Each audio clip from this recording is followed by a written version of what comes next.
Now today is a very exciting day because I've been sent a decent value proposition air cooler that's also RGB. Now the cooler in question is called the Reeven E12. Now don't worry if you missed the first 11 versions of the E, because honestly the first time I heard of Reeven was when they contacted me offering to send a cooler. Which brings me to the part of the video that I've always wanted to do. Full disclaimer, Reeven did send me a review unit for this video, but that's not going to affect my opinion on it because, well, I do objective tests on it anyway, and if it does it badly, there's nothing I can do about it.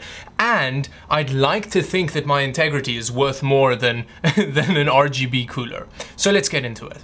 Now physically the Reeven E12 is a fairly standard looking cooler. Honestly it reminds me quite a lot of a Cooler Master Hyper 212. It's got that kind of like shiny plain metal faceplate which has the Reeven logo on it.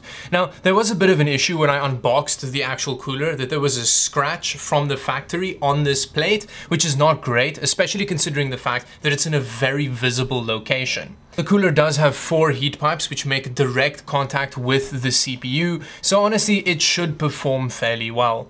The cooler does come with a 12mm fan, which is RGB. It has a fairly long cable which can easily be routed around your case, although it wasn't quite long enough for me to route around the back and then up to get to the bottom of my motherboard, so that's something to bear in mind. And another issue that I had was, this isn't really Reeven's fault, it's more Gigabyte's fault, but the motherboard that I have is a Gaming 5 Z270 motherboard from Gigabyte.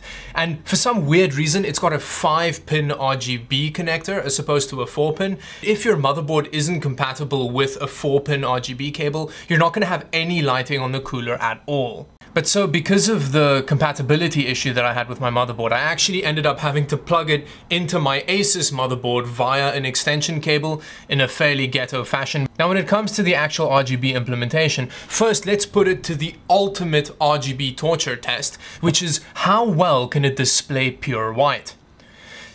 Not too badly. There's a little bit of pink creeping in, which is quite weird. Usually it's blue that creeps in there. Now another important aspect of every CPU cooler is how easily it mounts. And honestly, the mounting mechanism is fairly decent.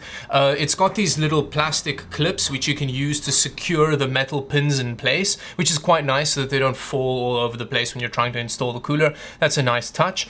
The most irritating part though for me about the installation comes with the actual fan clips.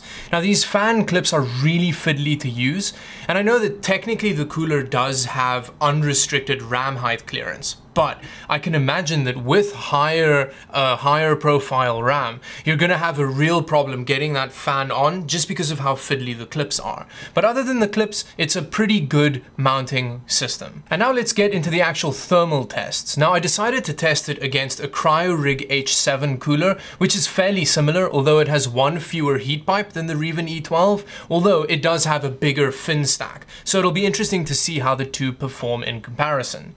And then I tested the Reeven E12 in 2 configurations. One of them is with the stock thermal paste that comes with the cooler, like in the packaging, and then I tested it again with Arctic MX4. I think it's MX5 or MX4 thermal paste, and that's actually the same thermal paste I used when I was testing the Reeven H7's temperatures. So with all of that out the way, let's have a look at the actual temperatures.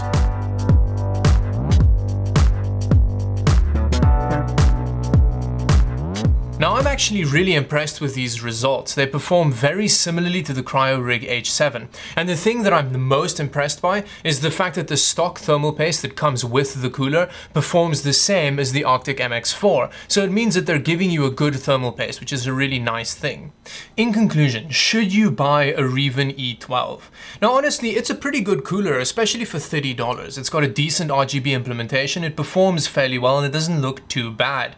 And the fan's quite quiet, so that's pretty good. But one of the biggest issues for me with this cooler is the fact that the Cooler Master Hyper 212 Black Edition is only $1 more expensive on Newegg at the moment. And honestly, I think that's a much better looking cooler, although it doesn't have RGB. So if you do want RGB specifically at an entry-level price, I think the Reeven E12 is a good option.